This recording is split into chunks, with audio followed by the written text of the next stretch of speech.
দেশের বাজারে অনেকটাই স্থিতিশীল আছে বৈদেশিক মুদ্রার বাজার। ব্যাংকগুলোতে গ্রাহকের কাছে ডলার বিক্রি করছে ১২৩ টাকা দরে, আর গ্রাহকের কাছে ব্যাংক প্রতি ডলার বিক্রি করছে ১২২ টাকা দরে।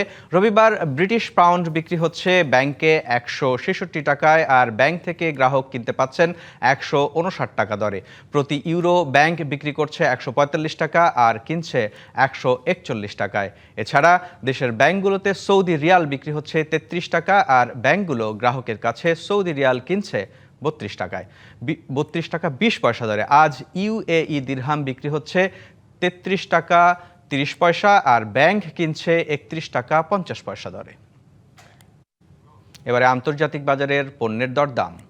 আন্তর্জাতিক বাজারে পণ্যের দরদামের ওঠানামা দেখা গেছে।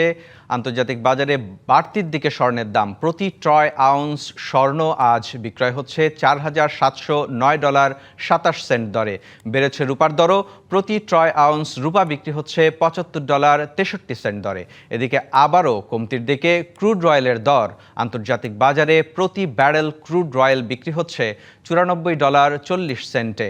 দাম বাড়ছে কয়লারও। প্রতি টন কয়লা বিক্রি হচ্ছে $১৩০.২০।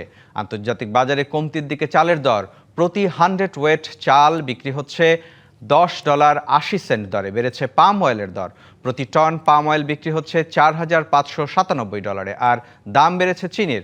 প্রতি পাউন্ড চিনি বিক্রি হচ্ছে $14.১৬ দরে।